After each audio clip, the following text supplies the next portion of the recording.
Each week, nearly a dozen movies are released theatrically. 40 films a month, more than 400 a year. That's a plethora of cinema. Too much cinema. You'd have to be an addict to see all that. But don't fret. We've got you covered. This is CinemAddicts. Hey everyone, it's a new week, a new batch of episodes. Actually, not a new batch, a new episode of CinemAddicts. This is episode number 224. Bruce, Herky, and Eric Holmes, they are my co-hosts. I say my co-host because that's such a very vain thing to say. They're not my co-hosts. They are the co-hosts of CinemAddicts. We are a threesome. This is where you're supposed to laugh, Eric Holmes. Okay, there you go. No, threesome, serious business. I do not laugh at threesome. You do not laugh at that. Serious business. We had some, Bruce, we had some CinemAddicts business talk and find your film stuff before we started. Did I sound like a boss when I was trying to explain things or not? Yes, sir. You sounded like a boss. Yes. Well, and you know what the boss does? What does he give his fellow minions? He gives them presents. I want to pat myself on the back for this. Bruce, what did you get? What did you get in your domicile recently? Can you? Oh yeah, I got three things in the mail today. Two of them are from you. Okay. One of them, I didn't keep the box because it had too many labels on it, but the box actually said May, December. And then this is a shirt that says a film by Todd Haynes. I don't know why you wear a shirt that says a film by Todd Haynes, but I guess I'm a film by Todd Haynes. That's good. I will fill it out, so I'll have more minutes than there is in the space for that. And then there's this actually awesome book, Todd Haynes, A Rapturous Process. And this book is fantastic. It's so full of it's just got so many images in here and like storyboards and like concept art, and it goes all the way up to May, December. So that's pretty cool. And then I'll just show you something really quick that another friend of mine sent me. Yeah. You guys will both appreciate. So first of all, this is a holiday card that none of their friends, it's my friend from college. I haven't seen him for years, but we still talk on Facebook and stuff, and his wife, and they have a business together in a graphic arts place up in Bellingham, Washington, if you don't know. They sent this card out, holiday card to everybody, and most of their friends were mystified by it. Well, I was not. I liked it a lot. So this is the card. You can see it. Oh, very, very good. It's a black and listeners on the audio. It's a black and white card with a lot of people in cocktail dresses and tuxedos. They're waving. I'm thinking that, and you mentioned the Bellingham Hotel. I think that is a reference to The Shining. Am I wrong on this? Or? It's literally the photo from the last shot of The Shining. So it is that photo. But what it How does, do people not get this? No. This is the best. This is the best part. And then it folds out. And I don't know if you can see it because it's very bright. It's hard to see. Right. It folds out into all of this ornate text. Yes. It's very similar to what you had in All Work and No Play Makes Jack a Dull Boy. Yeah, and when Jack all the different designs and excellent. And it goes on for it folds out in 10 pages, and it's all just says Happy Holidays from Becca and Eric in different formations, and I thought that is pretty fantastic. That's going on my movie wall. That is an amazing card. Any comments on that, Eric Holmes? You're a fan of The Shining. Yeah. Actually, I was looking at one of the past interviews, and which one? Oh, now I can't remember. But they were talking. Thomas Vincent, Eric. The interview you just had about a week ago. Thomas Vincent from Roleplay.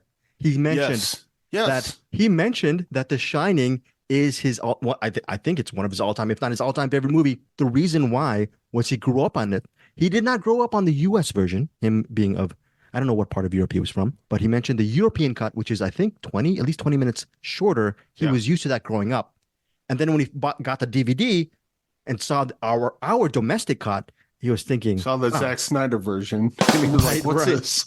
Right, exactly, and he was just saying, "What's this?" He thought it was too extraneous. It was extraneous, but he loves The Shining vis-a-vis that European cut. That was very good, Eric. I'm glad you can remember things. My brain just First of all, I would like to make fun of you in this second, but I know from experience when you do a lot of interviews as much as you do, you and I do a lot of interviews, you tend to forget things. I mean, it's just the bottom line. You got so much stuff, information coming into the head. Thing is, I was looking at the interview just the other day. I should have remembered that.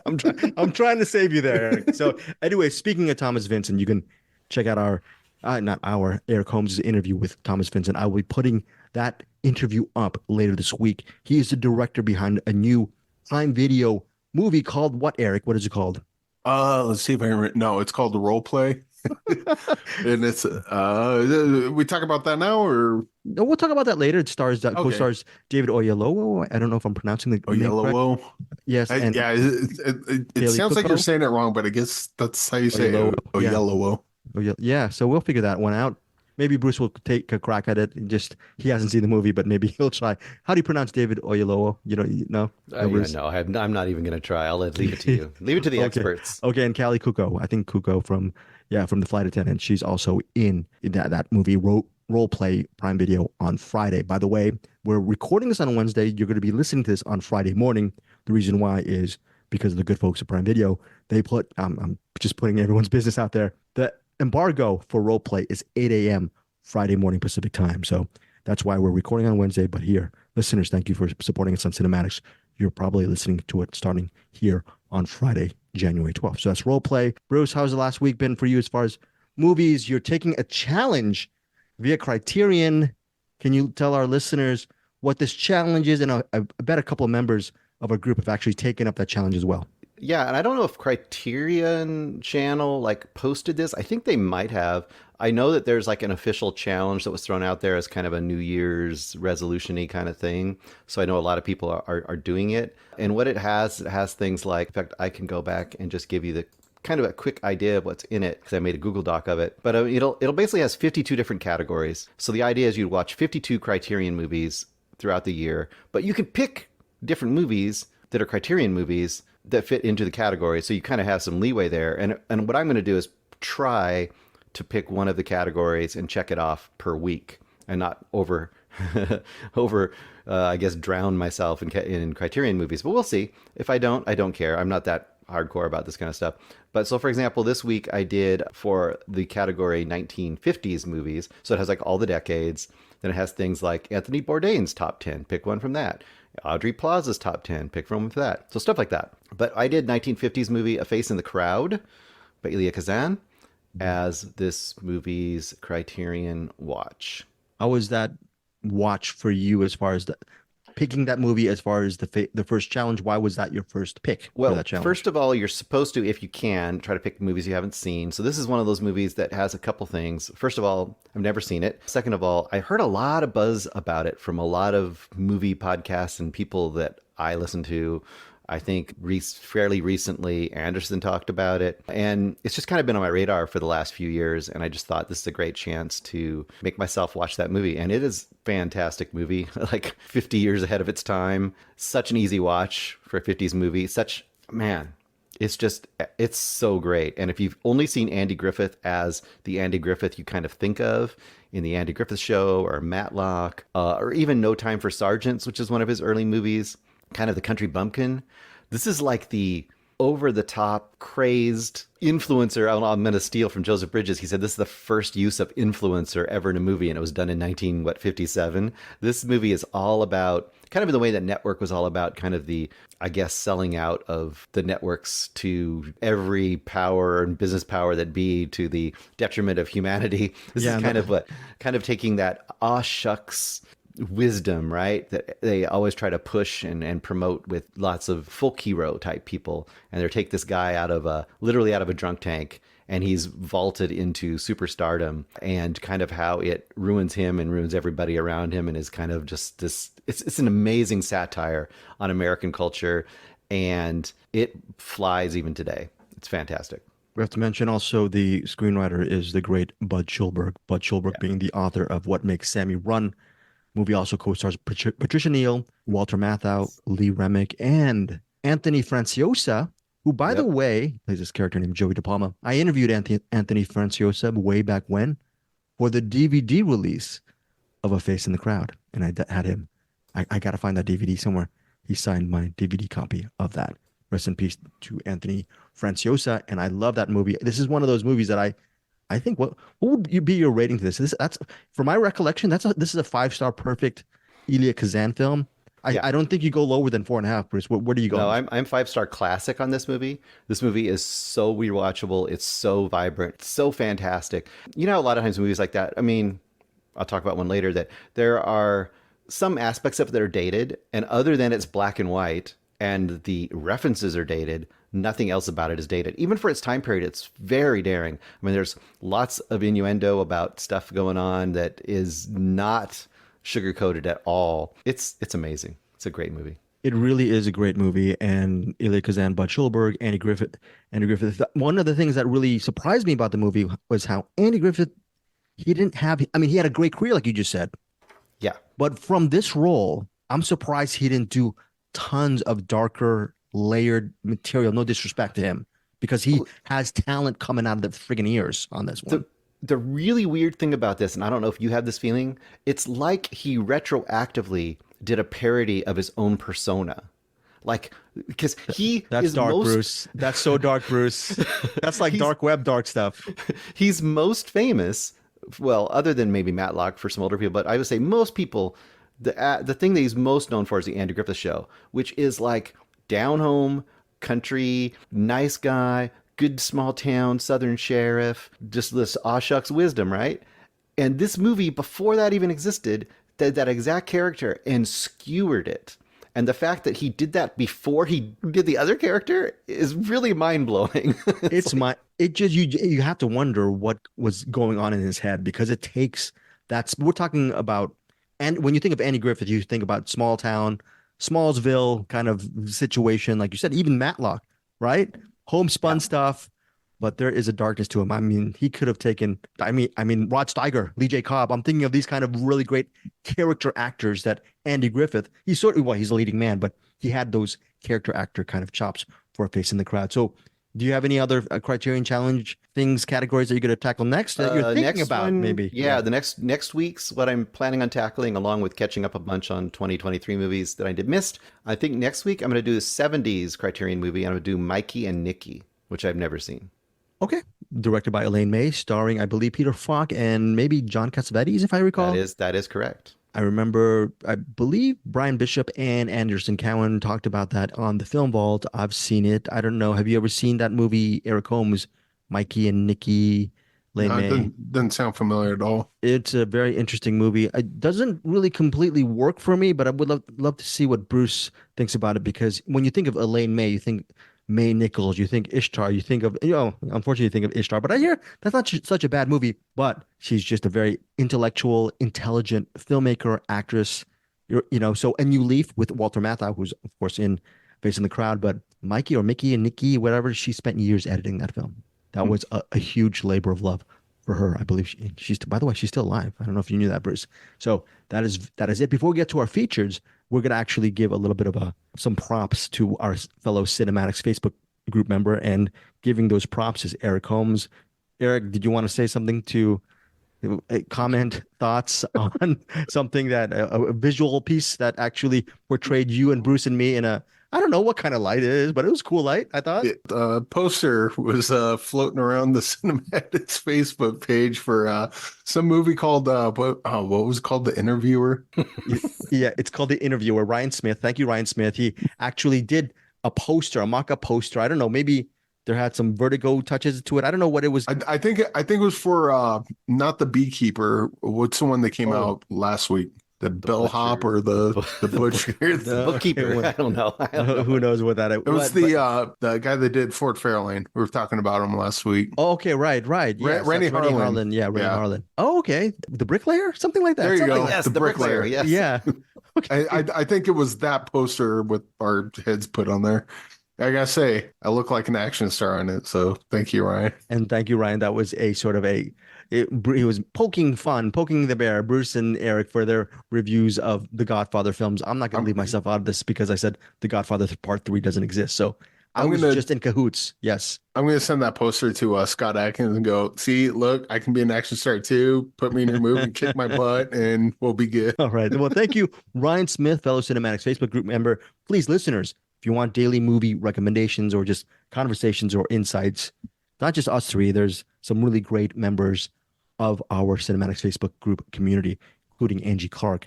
Towards the end of the program, we will be just honoring her selection of To Have and Have Not. Can't wait to. All three of us have seen it, so I did a rewatch. I'm excited to hear what Bruce and Eric have to say for Bruce Perky's What's in the Box segment. Now let's get to our featured reviews. Did he go this way or that away? Nope. He went that way. He Went That Way is a movie starring Jacob Elordi, you might know him from what movie is that? Priscilla? Is that he plays Elvis Presley? And that movie's been getting some awards buzz, maybe sort of a little bit, but he's been getting a lot of buzz for his performance, as well as Kaylee Spaney as Priscilla Presley.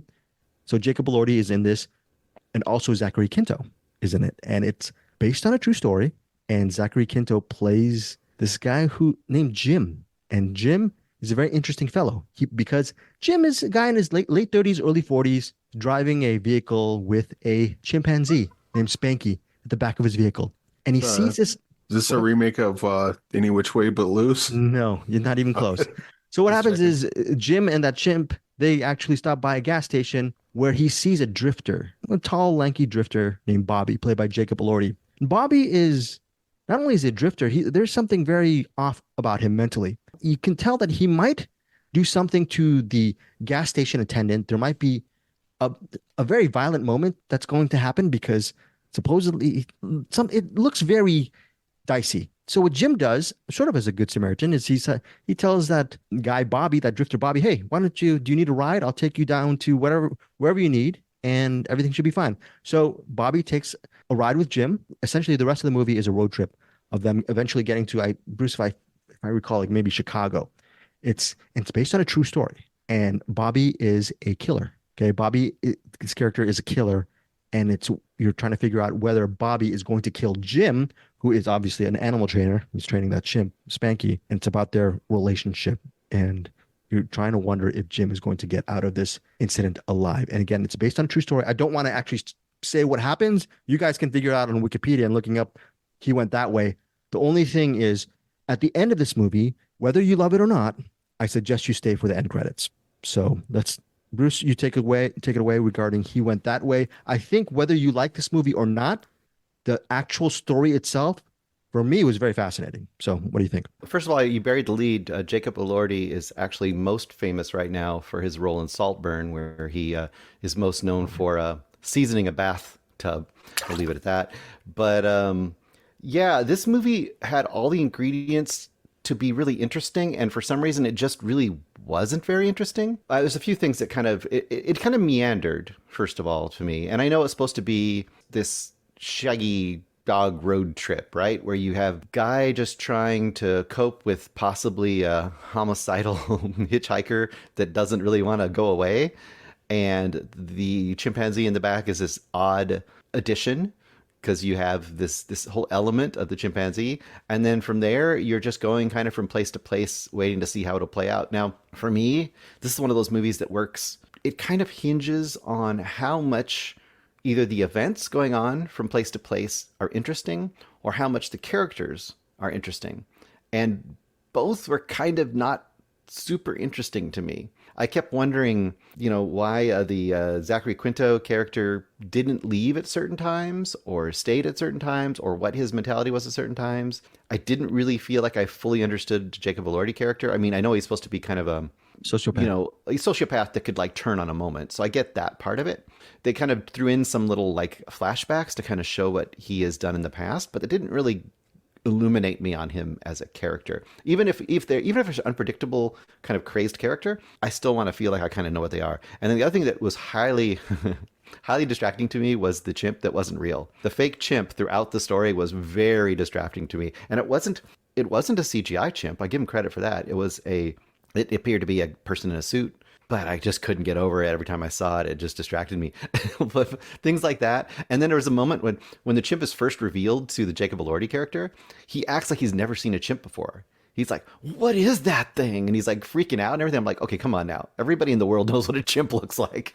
Even back in what it was supposed to be, the 60s, I think, early 60s. This just struck me as, I don't know if it was beholden to the actual facts of the real story. I would have rather seen a documentary on this, honestly. I thought this was a very interesting film. Okay. But all of the problems you mentioned, I concur with, I agree with. It's directed by Jeffrey Darling, who unfortunately in 2022, he died in a surfing accident. So he has since passed. The script is penned by Evan M. Weiner, however you pronounce that last name. I felt that this movie just needed a cleaner, more seamless edit. there's nothing wrong with having a meandering movie. Like we're talking about Wim Wenders and his road films, right? The great thing about his films is they meander, but you're so involved, whether it's shot composition, the cutting, the performances. I found the performances here to be fine, solid. Yeah. Yes, I agree. Solid. And essentially, you can break this movie down. It's sort of a look at Americana, maybe in the early 60s, through these two very different people. I understand the interest of the story, very fascinating, but the execution of these segments to me weren't that gripping. Whereas on the page, no disrespect to the late filmmaker, but I just felt under different hands or different editing, it could have been like a great movie, like amazing. Don't you feel, first of all, a couple things. Don't you feel like this is the kind of movie that Coen brothers pull off amazingly well? 100%. And there is a flash of it here that I feel like there's a scene. Yes. There's a scene, well, there's a couple of them, but there's especially the scene where the Zachary Quinto character goes into a hotel office. And he goes into the hotel office to get a room. And the hotel office guy does this whole thing where he pulls out like sets of knives and he starts trying to sell him knives. And it's this weird, unique scene in the middle of this movie, and I'm like, this movie needed a ton of that. And those are the kind of scenes you get in Coen Brothers movies, but then they also have a story that drives you on, or characters that drive you on. Even if the plot, we talk about, that's the thing in Coen Brothers movies a lot of times, the plot is almost unnecessary. It's just there to hang great characters on. And here the characters just we didn't get enough of the characters, you know? That motel sequence is bookended by after Zachary Quinto's character is... He talks to that guy regarding selling, what you said, those knives. Then something else happens, and then something else happens within that motel. Within that small framework, that little small window, I was hooked. I wanted this movie to be great. That was a well done segment. And then the rest of the segments on the written page, like Eric loves scripts here, on the written page, it's very interesting. Patrick J. Adams from Suits, he plays a preacher out in the middle of the desert who is really not preaching. He's just out in the middle of the desert, just escaping life and drinking. It's an interesting thing on the page, but the way it was done, not so interesting. There's another encounter with two beautiful young teenage girls. I don't know how old they are, but they're having a night out. And that's a slog. Yeah. That shouldn't be a slog. It should have been. You should be so tense during that scene. Oh my God. You should be so worried in that scene. By the time that scene occurs in the movie, you should be incredibly tense and worried for those two girls and wondering what Zachary Quinto's going to do in that situation. And it was kind of like, and it kind of went, it went nowhere. Everything that it's on the page should have made it on the screen. And I'm thinking a lot of stuff that's on the page didn't make it on the screen. Or if it did make it on the screen, the actual execution for me was flat. All that said, it is such an interesting movie that I'm going to mildly recommend this at 3 stars. Like, he went that way.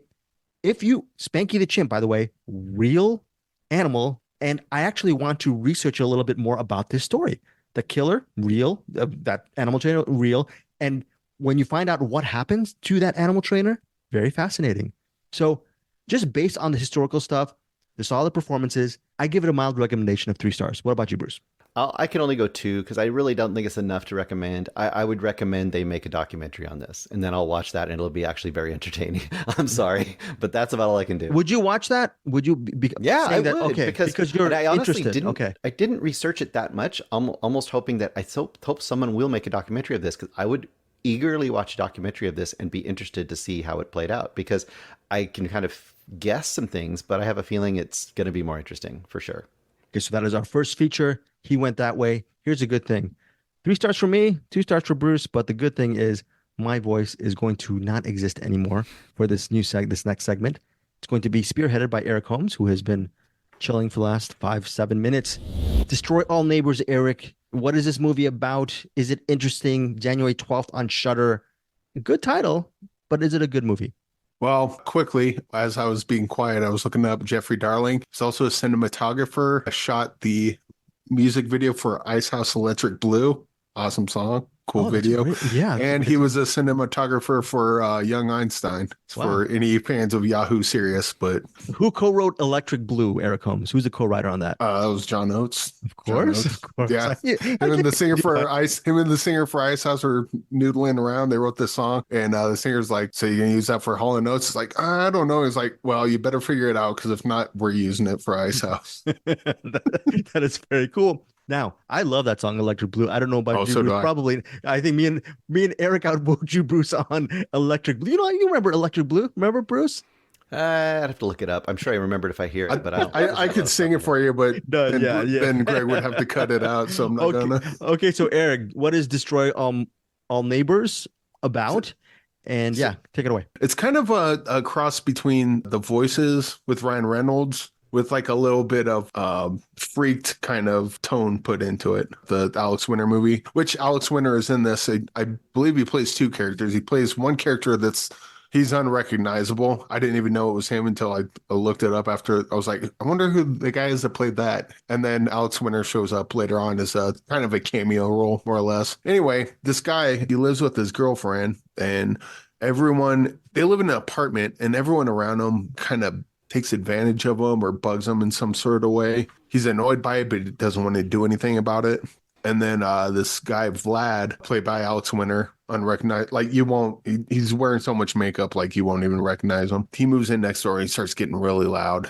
His girlfriend's like, why don't you just tell him to keep it down? It's not that big of a deal. And of course, like, he goes over and tells him to keep it down. The guy starts, does the Dennis the Menace thing. You know how, like, when Dennis the Menace is a problem for Mr. Wilson, and he's like, you just want to choke him. But then when other people are around, Dennis the Menace seems like just a complete sweetheart, and Mr. Wilson looks like the a-hole. That's kind of the situation this guy's in. He tries standing up for himself, and every time he does, either the people who he's standing up to attack him, and then he ends up killing them by accident, like trying to defend himself, or they themselves will do something and create some elaborate accident that will kill him. So basically, as he's defending himself, all these people around him are dying. Once they die, he tries to get rid of the body, only to find out that they're not dead. They start talking to him, and they're like, what the hell? So he doesn't know what's going on. Ends up killing a homeless man on accident, ends up killing another one of his neighbors. And then so now he's surrounded by all these dead bodies, and once they're dead, they like become his friends. And so they have like these, they're basically just partying with a bunch of dead people. It's kind of unclear whether these bodies are actually, because in The Voices it's very clear. Like Ryan Reynolds has certain times when everything looks kind of upbeat and kind of comedic and, looks air quote normal or dreamlike when he's talking with the bodies. And then there's the version when people walk in and you see it from their point of view, and it's like dark, dirty, and Ryan Reynolds just a murderer.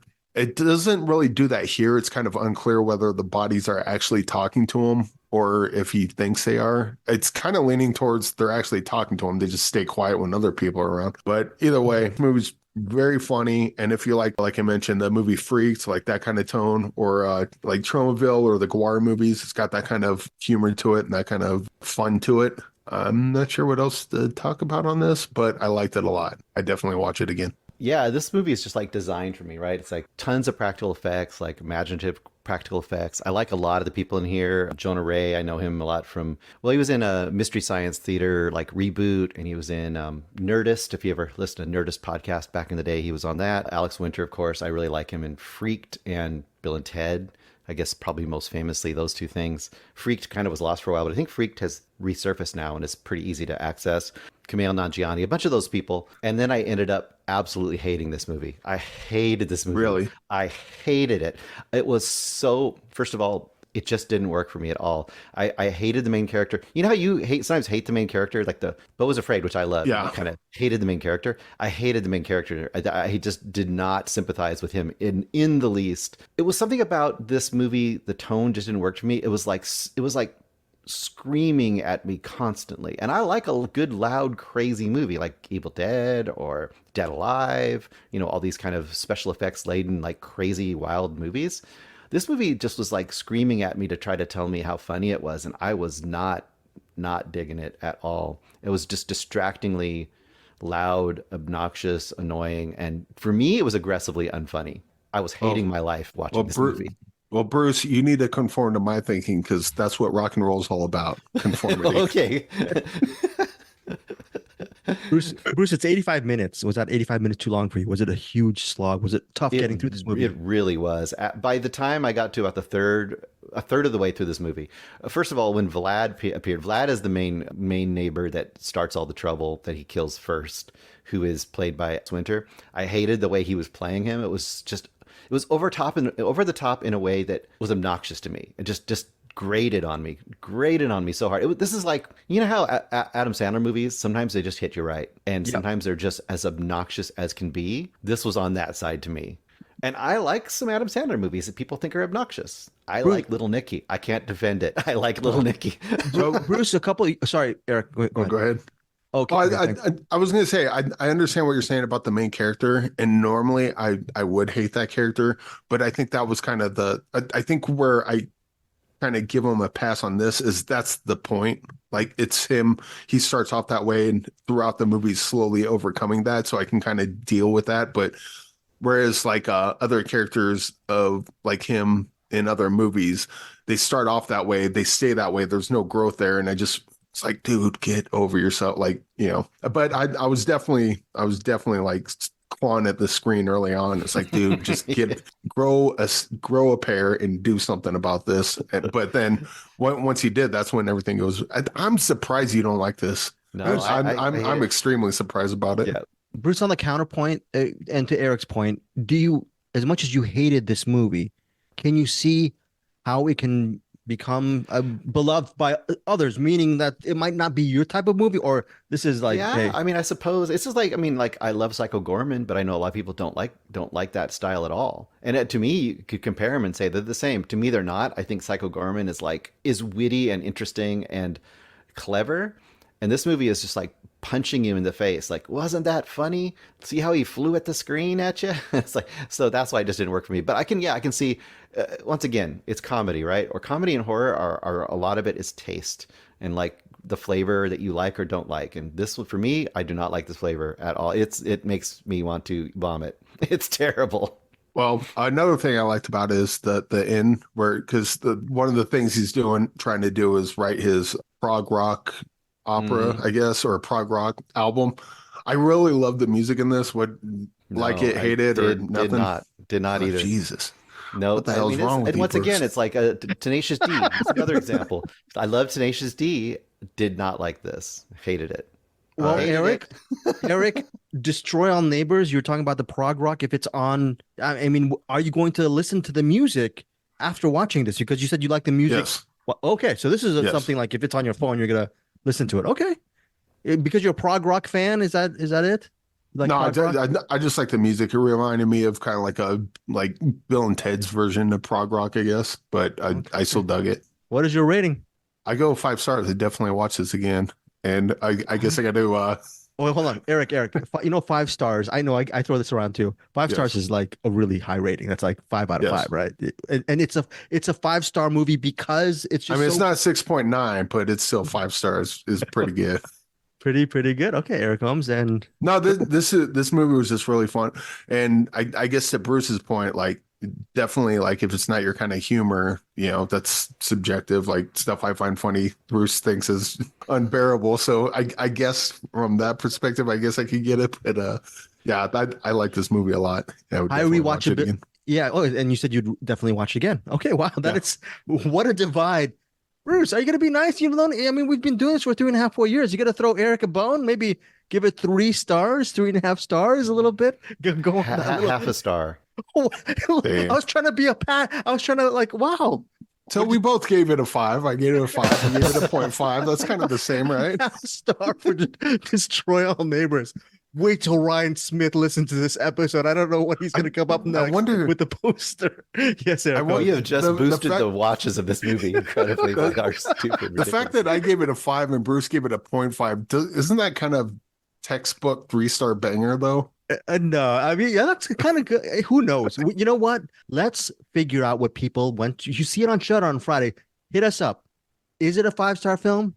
Are you agreeing with Eric, or is it a half-star film for Bruce? Yes, Eric. Bruce, what did you think about that Foo Fighters movie, the Studio 666? It's fun. I thought about that because they're kind of similar. I like that one. Okay, I was okay with that one. I kind of thought it was mild recommend. Yeah, but I know a lot of people hated it because I'm thinking of like a bunch of similar movies, and you like all of them, but not this one. I'm trying to like mentally parse out why. But well, remember, I mean, you said why, but it's like it was like you served me a dish, and I like that's all the stuff I like, and then I taste it, and I'm like, what the heck did you do to this? It tastes terrible. That's exactly. I mean, I don't know. It hit me, and not only did I not like it, but it angered me. It angered me. It angered you. It angered. This is the biggest, folks. This is the biggest divide we've ever had. When we were Movie Mainline, then Find Your Film, then CinemAddicts, and who knows what other movie title we're going to come up. I want a historic moment. I want Greg to watch this and be like, yeah, it's 3 stars or 4 stars because that's a Greg 3 stars. Yeah, exactly. I'm going to have to see it. I'm going to have to see. I'm not going to say I'm going to break the tie, but I'm going to add to this dialogue. There was a movie that, and I can't remember, maybe it happened a couple times where Greg liked it and Bruce liked it or vice versa. And then I had to come in the following week to break the tie. And I was just right down the middle. So it didn't really help. I think the biggest divide, if I recall, was Eric, you and I both love and continue to love that movie, Werewolves Within, which I hope it's still streaming on Shudder. We love that movie. There you go. And then because Werewolves Within is also really similar to this in tone, and yeah, I do remember Bruce hated that. So I don't know, Bruce. It's starting to make sense. I don't agree, but at least it's starting to make sense now. I'm gonna defend Bruce. I think Bruce strongly disliked Werewolves Within. I don't think. Yeah. I'm gonna say, did you hate it, Bruce? Oh, it wasn't as bad as this. It didn't yell at me to tell me how bad I hated it. This movie constantly is yelling at me. That's amazing. I'm old. I don't want to be yelled at anymore. Destroy All Neighbors has become Destroy Get off my lawn movie. Destroy All Critics named Bruce. Okay, our next feature. I can't wait to see this movie, by the way. Our next feature is Role Play. Stars Kaylee Cuoco and Cuoco. I don't know how to pronounce her name. I apologize. Cuoco. I'm sorry. And then David Oyelowo.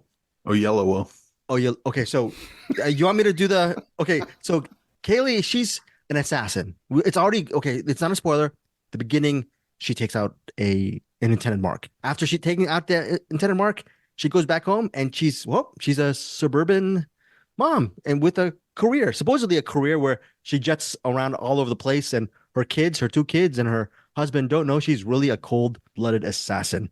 The husband, dad, is played by David Oyelowo. He's really nice and just genial, and they have a really good relationship. They decide one night to have a night of role-playing, hence the movie title, Role Play. And that is interesting because I have not seen all of the film, but I'm about 35 minutes into Role Play, and it's still getting the story going regarding, we all know, it's not a spoiler that obviously the husband's going to find out that she's an assassin, and what do they do with that secret.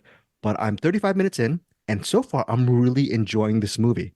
So what part are you at right now? Like about like what's kind of... Well, after when they read, there's something that happens at a hotel and it's reported in the newspaper the next morning. Okay. I don't know, Bruce, if things are reported in the newspaper the next morning, that might be a little bit of a faux pas. But heck, I mean, it's a family. They have a newspaper. That's how far I am. I'm enjoying it thus far. The person who should really be speaking on this is Eric Holmes, who interviewed Thomas Vincent. And most importantly, he actually saw completed Role Play, which is 100 minutes. What did you think, Eric? Yeah, so I guess the incident, I won't get into exactly what happens, but Kaylee's character and David Oyelowo's character, basically, so it starts off, she does the assassination thing that you said, and she's supposed to go home, and she's kind of like, hey, I'm gonna take a break. I'm done with this for a while or forever or whatever, and she's just gonna do the family life. And then her and David Oyelowo are trying to reconnect, and they want to be like, hey, let's go to this place and pretend we don't know each other, and we'll hit on each other and we'll go to the hotel or whatever, some kinky thing. I haven't been in a relationship long enough to where that would make sense, but it seems like great fun. But anyway, so Kaylee gets there first. David Oyelowo, the husband, he's kind of running late, like in traffic or whatever, and then Bill Nighy shows up and starts hitting on Kaylee. Old man, like, ooh, you're a pretty old lady, you're a pretty young lady, blah, blah, blah. Can I buy you a drink? That sort of thing. And you think he's just like this old guy shooting his shot, kind of like Greg might do. You never know. No comment, but I hate the truth. Go ahead. But But you start finding, since you already know what Kaylee's up to, you slowly start to suspect and maybe realize, oh, Bill Nighy's either works with her or works against her. We're not quite sure yet. David Oyelowo comes up, and now she's trying to kind of get rid of him while not revealing what she does to David Oyelowo. Some stuff happens at the hotel, and as Greg alluded to, ends up in the news. And what that does is the FBI is now, they were kind of already suspecting Kaylee was up to something, but they didn't have any sort of proof to really nail her on anything. Once that incident happens and her face comes up as part of that, they're like, oh, okay, she's exactly who we thought she was. And then so now she's trying to get away from a certain sect of people that want to kill her, trying to get away from the FBI and trying to keep all this hidden from her husband. And it's kind of Mr. and Mrs. Smith. When I was talking with the director, I mentioned Mr. and Mrs. Smith, but this is like the good version of it. And I like Mr. and Mrs. Smith. So Mr. and Mrs. Smith is coming out again, right?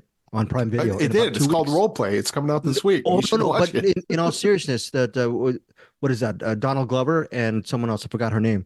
Mr. and Mrs. Smith are doing a TV series. It's going to be out on Prime. I'm not kidding you, Eric. It's going to be out on Prime Video in 2 weeks. So I actually got a screener link for all the episodes and on my email. I don't know if Bruce or you guys got it too, but anyways, just I did not. FYI, yeah. FYI. I would say that this movie kind of sets a pretty high bar for that sort of thing. Because again, I like Mr. and Mrs. Smith a lot. I like this a lot better. I think it's just a lot more fun. I like the characters more. Kaylee Cuoco, her character kind of as a assassin, trying to balance home life and assassin life, and how she kind of snaps back and forth between both roles, role playing, if you will.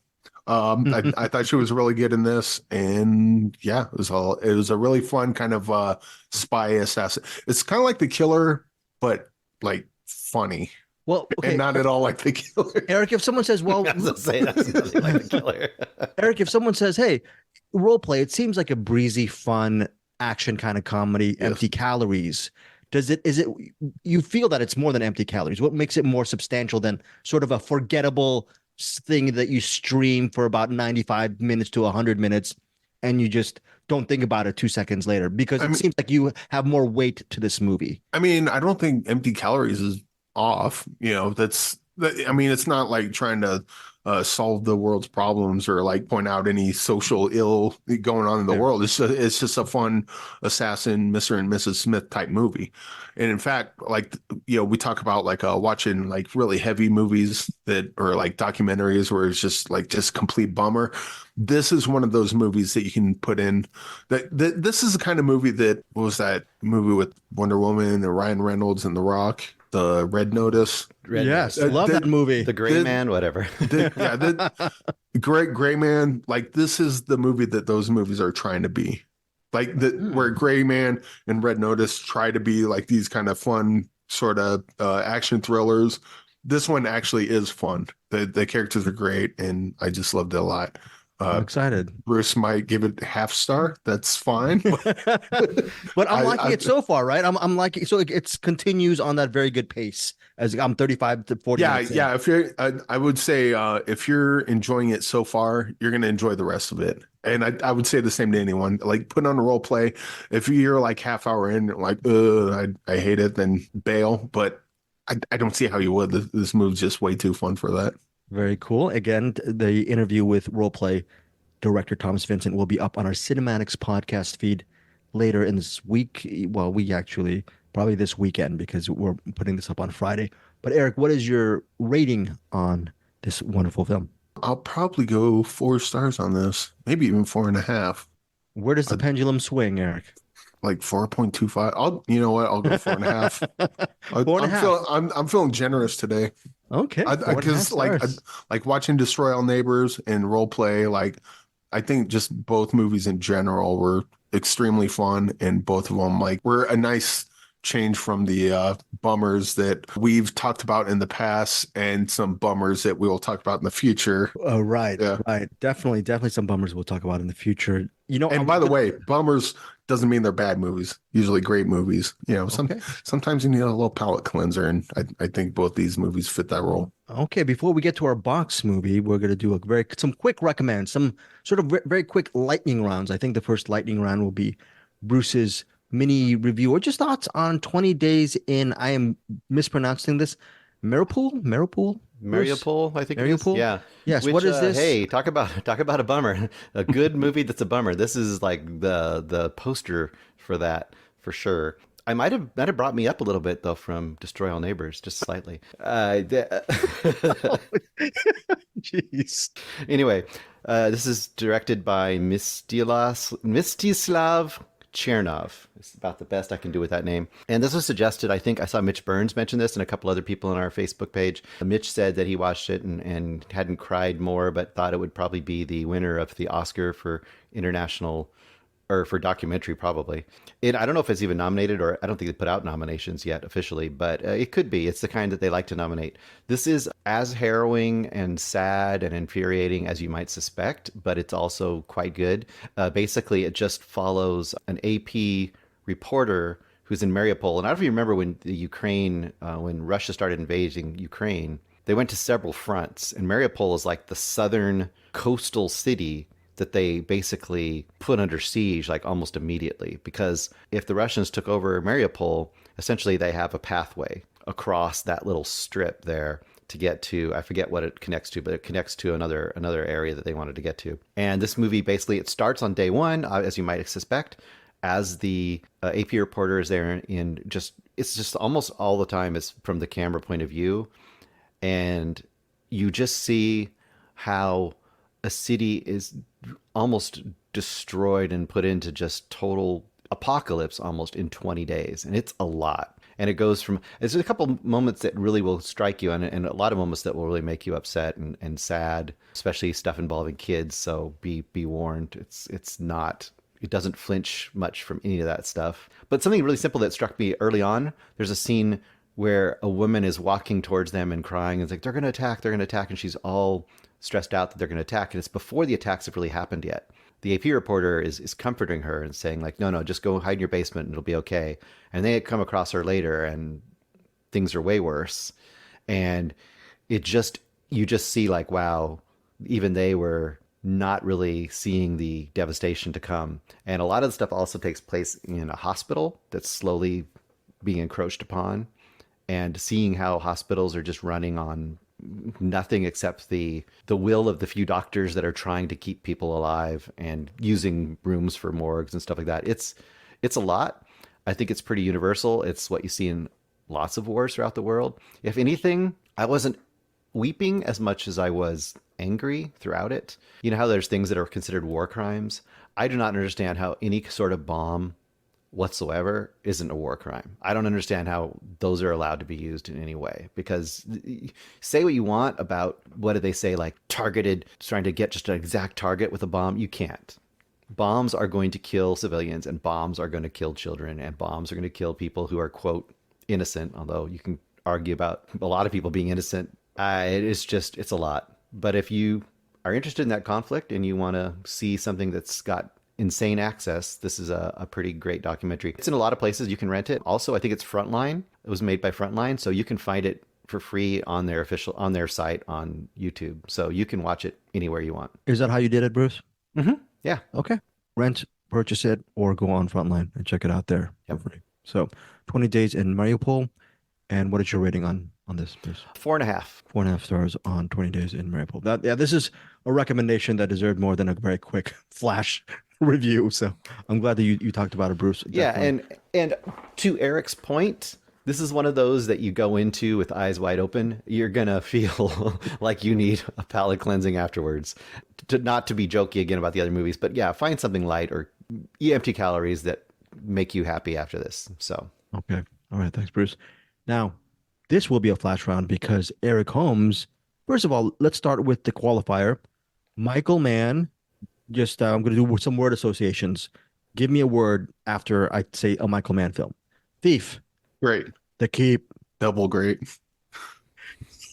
Is that Heat? Overrated. Triple great. Perfectly rated. A triple great. How dare Bruce go just submarine this segment? I'm kidding, Bruce. Ferrari.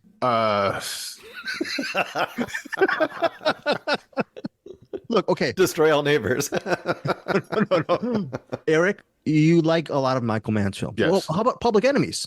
Word I love association. Public Enemies. Okay. I know a lot of people hate that movie. I love Public Enemies. Collateral. I love that. Band of the Hand. I don't think I saw that one. Band of the Hand? Yeah, he produced it. Yeah, that's something that, yeah. Okay. Didn't he do Manhunter? No, he didn't do Manhunter. Did he do? Yeah, he did Manhunter. Yeah. Manhunter. Love Manhunter.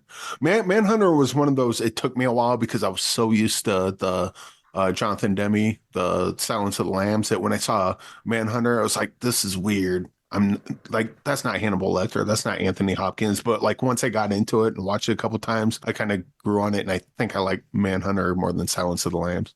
Okay, so we've already established that you are a Michael Mann fan. You like his movies. I'm assuming you also like even The Insider. I'm assuming. I might call myself a Michael fan. Michael fan of Mann. What didn't work regarding Ferrari for you?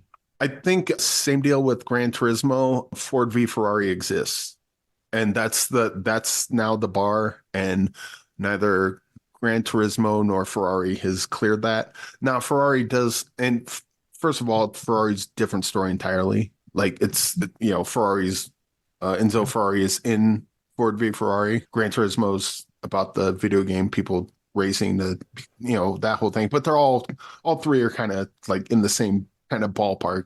The races are cool in Ferrari. There's a crash early on when they're doing a test run where the car just goes flying. That looks cool. And then there's an absolutely horrifying crash towards the end that you'd probably hear people talk about. It goes quick, but man, that was probably the part worth seeing, but also at the same time, you kind of don't want to. There's certain parts in this that stand out, like with Heat, the shootout outside the bank at Heat is like one of the big standouts in it. Course, people talk, like, even if you hate the movie, like that shootout, like, how do you do a better shootout? I don't think you do. Well, except maybe in Miami Vice, there's one in there, but that was also Michael Mann. But like, so you have like all those bits, and then the stuff in between, like between Enzo and his wife, and like all the family stuff, and it was just stuff I don't care about. And there's a little bit of personal stuff in Ford v Ferrari, but it's tied to the story in a way that I do care about. It builds a character. It makes me root for him more or hate him more, or whatever the case is. And then you throw in the car races, and those are great. And Ferrari just doesn't quite live up to that. And part of me is wondering if this is going to do a Manhunter thing, where like I didn't like Manhunter because I liked Silence of the Lambs so much. It took me a while to kind of get up to speed on what Michael Mann was laying down with Manhunter, and to the point where now I like Manhunter more than Silence of the Lambs. Maybe Ferrari in time will do that to where it kind of overtakes Ford v Ferrari. But right now, I was checking the watch a lot during this one.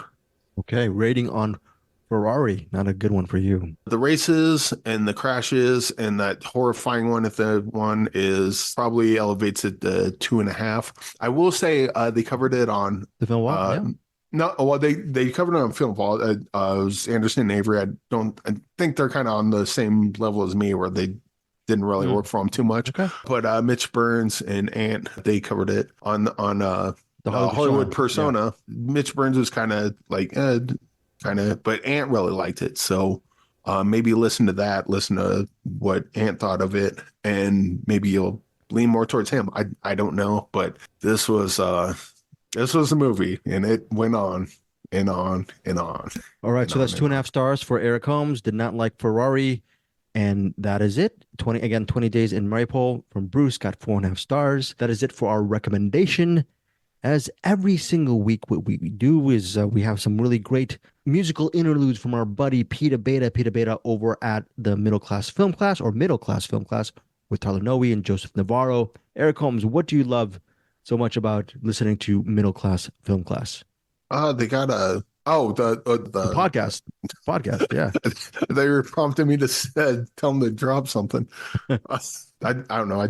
I just like them. And they've recently been doing those. They have those little shorts where they have the games that they do.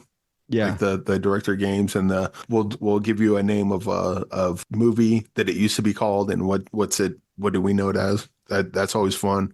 The recommends, the movie news. It's a full meal. They got everything. They got everything. Middle class, film class. We also mentioned the Hollywood Persona with Mitch Burns and Ant. Film Vault, some really great movie podcasts, which begs the question, why are you guys listening to us in CinemAddicts? You should be listening, right, Eric? They should be listening to these podcasts. What do you think, Eric? You're in the courtroom? That's your thing? I mean, you're not wrong. I will say I had a dream, and I can't remember exactly what happened, but Tyler Noe was in it. And it wasn't a sex dream, so it's not weird. Well, it probably is now that I just said that, but Tyler Noe is a co-host of Middle Class Film Class, folks. Oh, yes. Yeah. I wish I could remember what the dream was, but he was in it, and it was like in like a setting where I was at my house and he kind of showed up or something. It was weird. Okay, I wish I could remember it, but I can't. Okay, that's kind of how dreams go. Dreams go, yeah, and they go better with some music. Pete, drop that beat. Remove your hand from the box, and you die. What's in the box?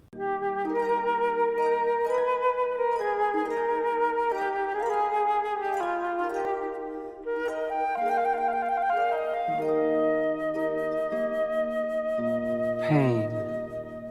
All right, guys, we're back. Bruce is sort of detained in a second. He will be back with us in a few. Let's just submarine his segment for his What's in the Box pick. It is thanks to Angie Clark. The movie is To Have and Have Not, released in 1994, directed by the great Howard Hawks, stars Bogan Bacall, and it's during the early days, I believe, of World War II. Harry Morgan, played by Humphrey Bogart, he's an American expat. He's living in Martinique. He takes rich people on boat rides to fish. By the way, this movie is based on a novel from Ernest Hemingway. Hemingway also has a screenplay credit, along with the great William Faulkner and Jules Werthman. So again, Bogart is a ship guy. He's an expatriate living in Martinique. His name is Harry Morgan. We see him taking a rather rich fellow on a boat. They're trying to fish for marlin or whatever out in the ocean. And his right-hand man is Walter Brennan, who is consistently drunk and funny and sort of lovable. Walter Brennan plays Eddie. So you get sort of their dynamic at the beginning. They go back after a unsuccessful fishing expedition. They go back to the bar, and that rich guy really owes him some money. So there's a little bit of a quandary there.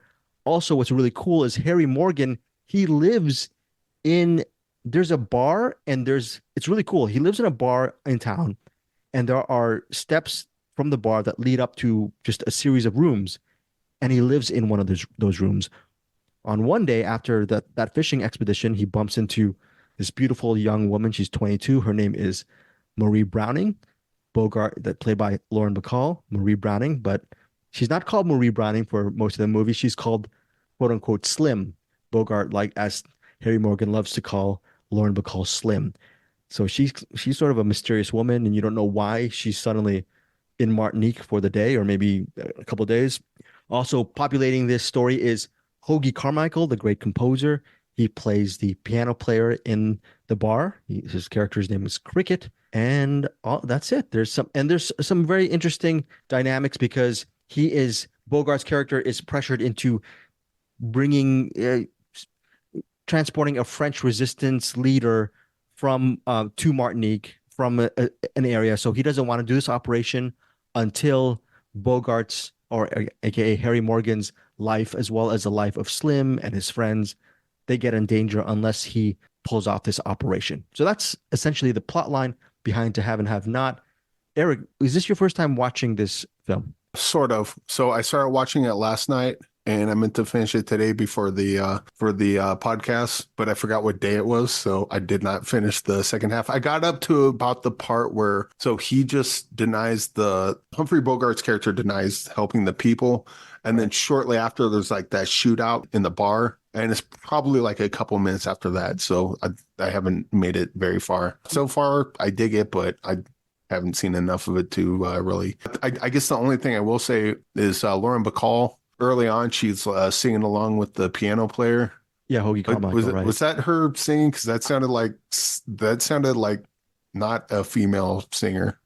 I know she has a very low singing voice. I haven't actually looked on the movie facts whether that was Lauren Bacall's voice And a not particularly good singing voice either. I was kind of that part kind of stood out to me as like, why'd you put that in there? It's a very husky voice. This is one of those movies where I saw it maybe a couple of years ago, really enjoyed it. Upon the second watch, To Have and Have Not to me is just a classic because we mentioned Bacall's supposed singing voice. I don't know if it's a real voice for those musical numbers. Actually, what's interesting is, Eric, you don't know this, you're maybe halfway through it. There's a bunch of musical numbers for To Have and Have Not. You can almost call this a quasi musical with Bacall and Hoagie Carmichael playing the piano, and then he's accompanied by a sort of a mini band. Some really good music in this movie. Also some great writing. The Bacall scenes in To Have and Have Not are iconic. So if you like that sort of banter and chemistry between Bogey and Bacall, I believe To Have and Have Not, I believe this was their first film together. I could be wrong, but it's just a great pairing. I love their chemistry. I don't know, Eric, if you've seen Dark Passage or Key Largo, any of their other films, or is this your first time watching a Bogart and Bacall film? I saw Casablanca. I wasn't a huge fan of that. That's Bogart and Ingrid Bergman. Okay, the ones you mentioned, no. Interesting. There's any other? Actually, no. Since what I've seen of this one and Casablanca, I think are the only two Humphrey Bogart movies I've seen. Unless I'm forgetting something, I think that's it.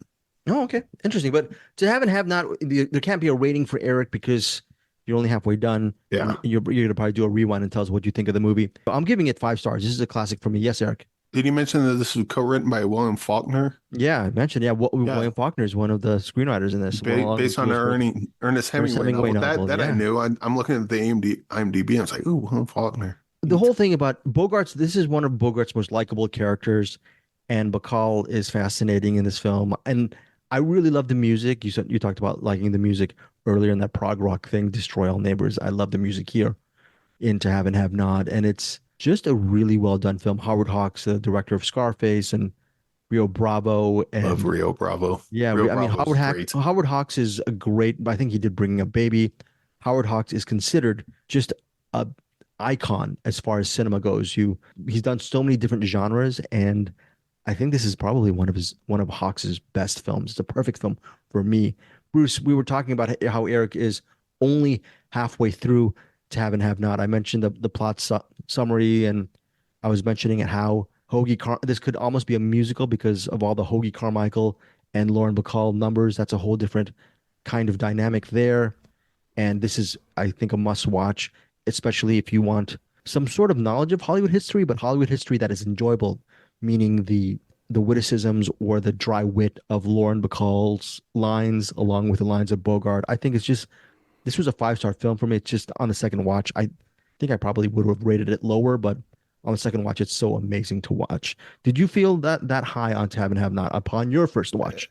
I did like it quite a bit. I probably 4.5, but that's first watch. It has some of those dated qualities where, like you said, there's a longer song and dance kind of pieces kind of thrown in there, which people may or may not like as much. Sure. in kind of the war espionage thriller elements that come in there that are pretty cool. I didn't know, so I knew that Lauren Bacall and Bogart, of course, married and all that stuff, but I didn't know the history really. So I didn't know, even when I was watching it, that this was where they met and kind of kindled their romance. So it's good to know that I didn't know that, because as I was watching it, I'm like, damn, the chemistry here is like sparkling off the screen. Yeah. And this is the most G-rated, not G-rated movie you'll ever see, because the way that they, in these movies, they're not going to have a sex scene. They're going to barely kiss. They are in each other's rooms a little bit, but there's a scene other than the famous, you know how to whistle, that whole thing, right?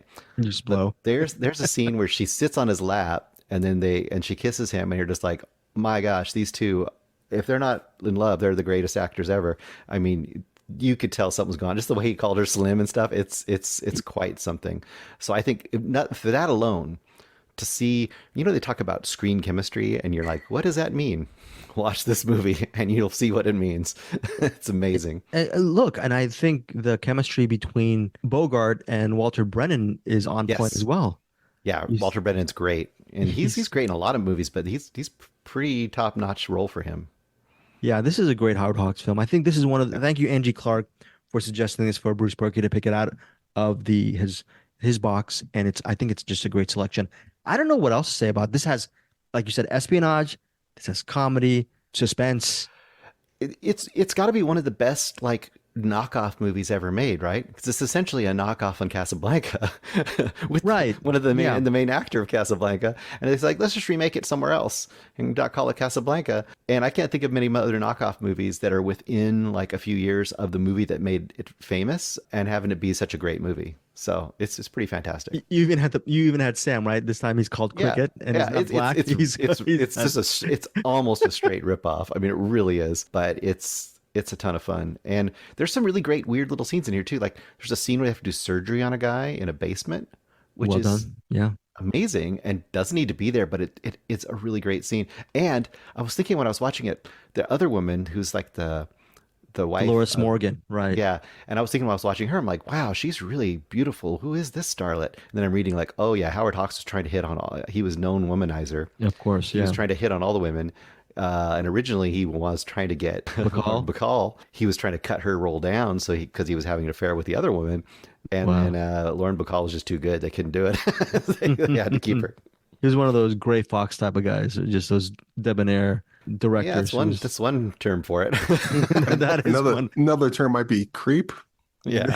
Okay, right. Howard Hawks, all-time creep, but also great filmmaker. Also great filmmaker. So that is To Have and Have Not. 5 stars for me, 4.5 stars for Bruce Perky. We're closing the show right now. Bruce, for what's in the box, are you going to pick something that we're going to go in 2.5 weeks? Maybe you should, because I will, and I will forget about it, and then you'll tell me about it. Okay, before Bruce gets the thing out the box, just FYI, bruceperky@gmail.com if you want to recommend some movies to put in the box. Also, or join our CinemAddicts Facebook group and hit Bruce up there for that one. And Bruce and Eric, we're not going to have we're going to have a quasi show next week here on CinemAddicts. We're going to cover some new stuff too, but a lot of that will be some recent Eric Holmes interviews for next week, and then also some fresh reviews from Bruce, possibly Eric, on movies coming out. So it's going to be an interesting episode, and then we're going to be plugging something else. We're going to be talking about our favorite films of 2023, but that won't be in next week's episode. We will talk about why next week for next week's episode of CinemAddicts. Bruce, you have your what's in the box pick? Yes, New York Ninja. New York Ninja. Never heard of it. Who in the heck gave you that recommendation? I don't know who suggested it. I think I might have put it in the box, but it was a movie, if I remember correctly. This is a movie that was resurrected by one of like Vinegar Syndrome or somebody, Shout Factory or something. I think it was a movie that was kind of made but never finished. And then in 2021, it was like reassembled and completed. I don't know the exact story, but it's I think an 80s movie that didn't come really fully to the light of day till like 2020, 21. Okay. Yeah, it says here directed by John Liu and then redirected by Curtis Spieler. So that kind of lines up with what you were saying, like maybe almost done movie that someone came in and finished, perhaps. And I think it's supposed to be kind of in line with something like Miami Connection as far as like just pure fun.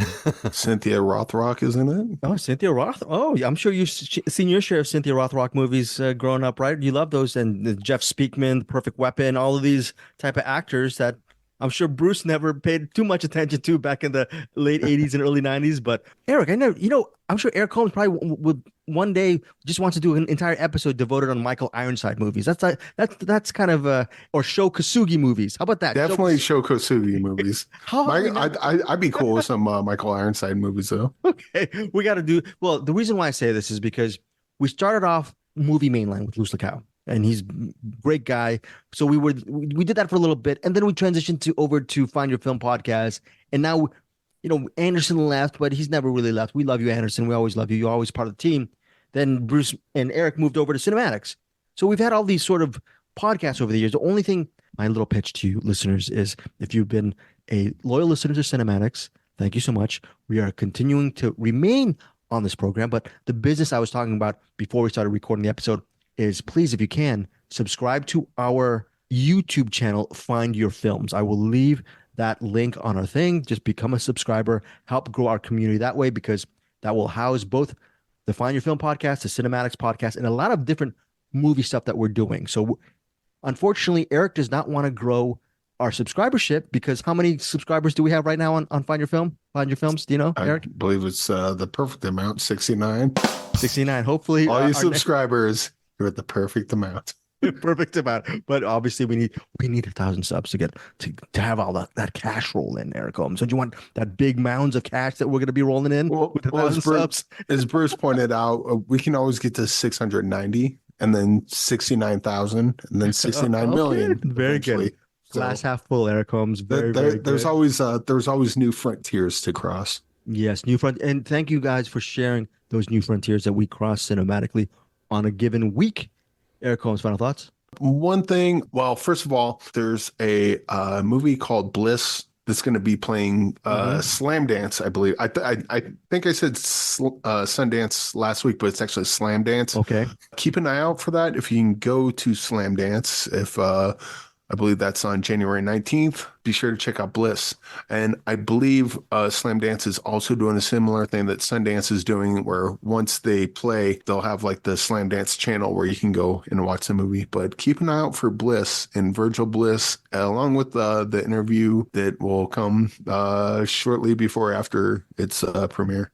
Okay, well, I can't review it yet because there's embargo, but I'll just say keep an eye out for it, and I think you'll like it. Also, my friends Brendan Marr and Chris Ingle have a show called Page Turners. They Were Not. I believe it's like a Star Trek or Star Wars or possibly both, but they were doing a Christmas episode, and they're like, oh, we're going to talk about Gremlins. Hey, Eric likes Gremlins. We'll get him on there. So there'll be a link to that in the show notes, I believe. Okay. Well. Listen to that Gremlins episode on, what is it called? Page Turners, Eric Holmes? Page Turners, They Were Not. Okay. Yeah, cool. Send us that link. That'll be on our show notes. Get yourself some more of that good old Eric Holmes. Bruce, what do you got to say before we go? I guess if anyone's feeling the need to make another movie poster, you can always go for Make Greg Sember. Okay. And with that, folks, here's Claire. Goodbye, everybody. Thank you for joining CinemAddicts.